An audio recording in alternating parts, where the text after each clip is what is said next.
Hello friends, எல்லோரும் எப்படி இருக்கீங்க? இன்றைக்கி நம்ம சேனலில் எதை பற்றி பார்க்க போகிறோன்னா வெயிட் லாஸ் பண்ணுறதும் வெயிட் கெயின் பண்ணுறதை பற்றி தான் பார்க்க போகிறோம். அதுக்கு முன்னாடி நம்ம சேனலை சப்ஸ்கிரைப் பண்ணுங்கள், பக்கத்தில் இருக்க பெல் பட்டனை கிளிக் பண்ணுங்கள். ஃப்ரெண்ட்ஸ், வாங்க வீடியோக்குள்ளே போகிறோம். நமக்கு எதனால் வெயிட் கெயின் ஆச்சு, எதனால் வெயிட் லாஸ் ஆச்சு இப்படின்னு நீங்கள் யோசிச்சுருக்கீங்களா? ஆமாம் ஃப்ரெண்ட்ஸ், நம்ம சாப்பிட்ற சாப்பாடு தான் இதுக்கு எல்லாமே காரணம்.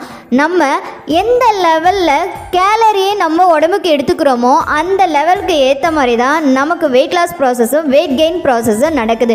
ஸோ எக்ஸாம்பிளுக்கு நான் சொல்கிறேன் பாருங்கள், நம்ம காலையில் சும்மா ஒரு 2 இட்லி சாப்பிட்றோன்னு வச்சுக்கோங்களேன், அதில் எவ்வளோ கேலரி இருக்குன்னா 35 to 50 கேலரிஸ் இருக்குது. ஸோ அது இட்லி அவாய்ட் பண்ணிவிட்டு நம்ம தோசையோ எடுத்துக்கும் போது அதில் 230 to 250 வரைக்கும் கேலரிஸ் அதிகமாக இருக்குது. ஸோ எதில் அதிகமாக இருக்குது கேலரி? இட்லியை விட தோசையில் அதிகமாக இருக்குது.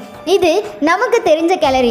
நம்ம தெரியாமல் ஒரு நாளைக்கு எவ்வளோ கேலரிஸ் நம்ம உடம்புக்கு எடுத்துக்கிறோமோ அதை எல்லாமே எப்படி ஃபார்ம் ஆகும்?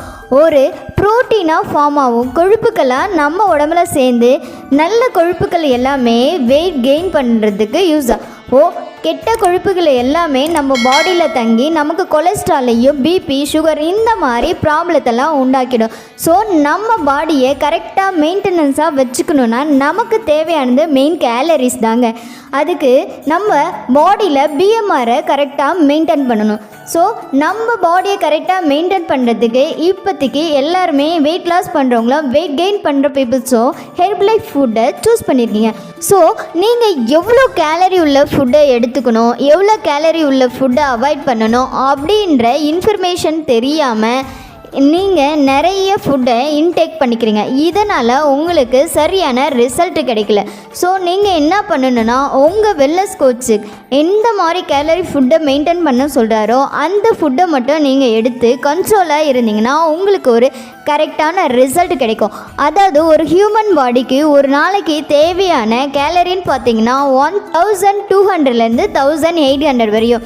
ஸோ இந்த மாதிரி கேலரி ஃபுட்டை நீங்கள் எடுத்துக்கும் போது உங்கள் பாடி நல்ல ஆக்டிவிட்டியோடு இருக்கும், உங்களுடைய பிஎம்ஆர் லெவலும் கரெக்டாக இருக்கும். இப்போ பார்த்தீங்கன்னா வெயிட் லாஸ் பண்ணுறவங்க எந்த மாதிரி ஃபுட்டை சூஸ் பண்ணணும், அதில் பர் டேக்கு நமக்கு எவ்வளோ கேலரி இன்டேக் பண்ணிக்கிறோம் அப்படின்றதும் தெரியல. வெயிட் கெயின் பண்ணுறவங்களும் நம்ம எந்த மாதிரி ஃபுட்டை சூஸ் பண்ணணும், அதில் எவ்வளோ கேலரி இருக்குது, நம்ம ஒரு பர் டேக்கு எவ்வளோ கேலரி எடுத்துக்கிறோம் அப்படின்ற டீட்டெயில்ஸும் உங்களுக்கு தெரியாமல் இருக்குது. ஸோ இந்த மாதிரி டீட்டெயில்ஸ் இன்ஃபர்மேஷன் உங்களுக்கு தேவைன்னா டிஸ்கிரிப்ஷன் தெரிகிற என்னுடைய நம்பருக்கு காண்டாக்ட் பண்ணுங்கள். நான் உங்களுக்கு கரெக்டான லெவலான கேலரி ஃபுட்டை சூஸ் பண்ணி கொடுக்குறேன். அது மட்டும் இல்லை ஃப்ரெண்ட்ஸ், உங்களுக்கு ஹெர்பலைஃப் நியூட்ரிஷன் ஃபுட்டு மூலமா ஏதாவது டவுட்ஸ் இருந்துச்சுன்னா any time call for me. I will help to me. Okay, bye viewers, take care of health. Bye bye.